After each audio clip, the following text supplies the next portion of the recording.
Hello everyone, welcome back to the channel. Millennials are more financially confident than ever, but they're also dealing with higher levels of financial stress. And according to Investopedia's 2022 Financial Literacy Survey, millennials have faced major economic challenges, be it from student loan debt to the rising cost of living. But the good news, by applying a few smart financial habits now, you can take control of your money and create long-term financial security. So today, we're covering 7 essential financial tips that every millennial should know. Whether you're paying off student loans, saving for a home, or working toward financial independence, the way that you handle your money now will determine your financial future. These tips are going to help you reduce stress, grow your wealth, and set yourself up for success. I am so happy to have you here with me today. Let's get started.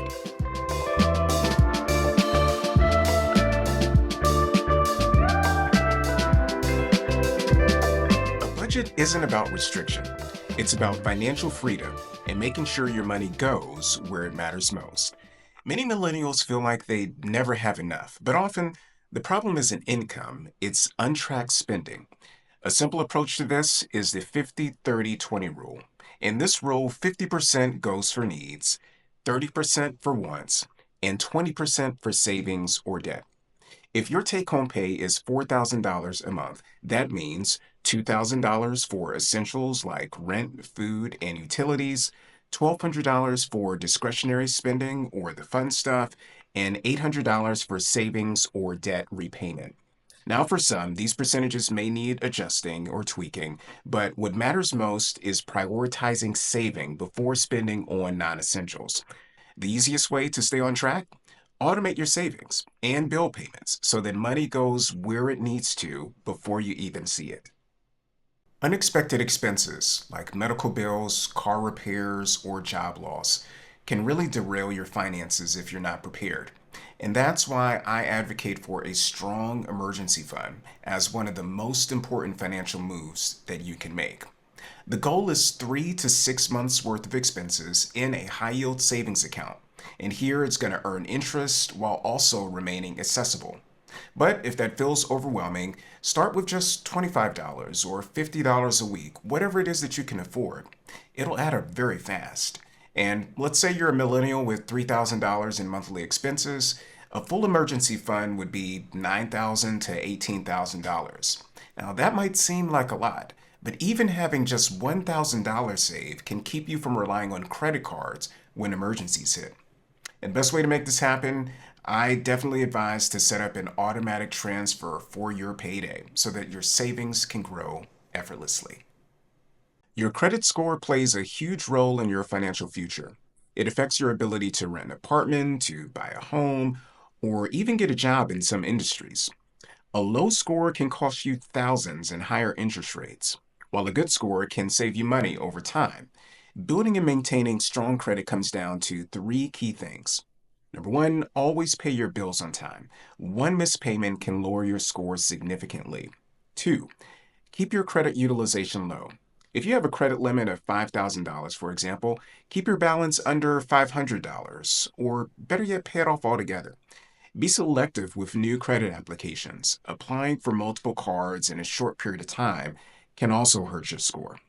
Now, as a practical example, if you're financing a $25,000 car, a high credit score might get you a 4% interest rate, while a lower score could mean 9% or more. Now, that difference could cost you thousands in extra interest over the course of the payments for that vehicle. Now, for those of you with no or a limited credit history, consider getting a secured credit card. Use it for small purchases and pay it off in full every month.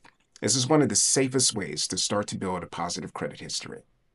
Many millennials delay investing because they feel like they don't have enough money. But waiting too long can be extremely costly. Even small investments early on can grow into life-changing wealth. If you invest just $200 a month in an S&P 500 index fund, starting at the age of 30, with an 8% average return, you can have over $600,000 by the time that you retire. But if you wait until you're 40, you'll end up with less than half of that amount. And this is even if you invest the same total amount. Another thing that you want to take advantage of is if your employer offers a 401k match. Contribute at least enough to get the full match. As I always say, that is free money, and that can significantly boost your retirement savings. Not all debt is created equal, but high interest debt, especially credit card debt, can destroy your financial progress.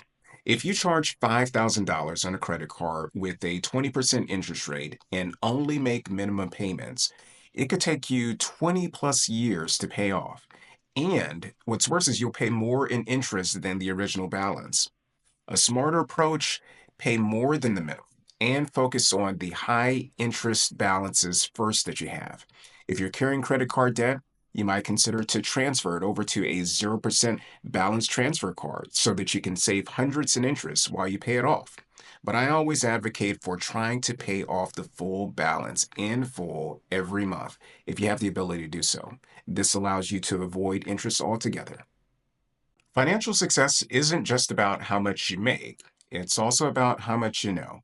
The economy changes, new investment opportunities arise, and the more financially literate you are, the better decisions you'll make. And one of the best ways to keep learning is to surround yourself with financial knowledge, whether that's through books, financial podcasts, or even YouTube channels like this one, focused on money management. Understanding taxes, investing, and saving strategies, and the like makes it much easier to build long term wealth. Building wealth doesn't happen by accident. It happens by setting clear and intentional goals. One of the best ways to do this is by setting SMART goals. SMART goals are specific. So here you want to define exactly what it is that you're saving for. They're measurable. Assign a specific dollar amount to this goal. They're achievable. Make sure that these are things that can fit within your budget.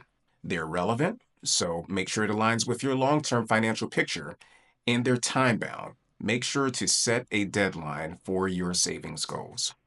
Now, instead of saying something like, I want to save money, a clearer goal would be, I will save $9,000 for a home down payment within 18 months by setting aside $500 per month. This is just an example of a SMART goal, but SMART goals can be a simple vehicle to help you achieve your financial goals. And that's going to do it for today's video. Being a millennial comes with unique financial challenges, but it also comes with more opportunities than ever. The economy has changed, but the principles of budgeting, saving, investing, and debt management remain the same. The key is to take control now, because the decisions you make today will shape your financial future. Think of it like planting a tree. The earlier you start, the stronger and bigger it grows as you cultivate it over time. The best time to start was yesterday. The second best time is right now. Now, which of these tips do you think is the most important? Let me know in the comments. I'd love to hear your thoughts. And if you found this video helpful, I highly encourage you to like this video, subscribe to the channel, and hit that notification bell so that you don't miss out on the next video. I want to thank you so much for watching. And as always, I encourage you to dream big, to live well, and to do great things. I look forward to seeing you in the next video.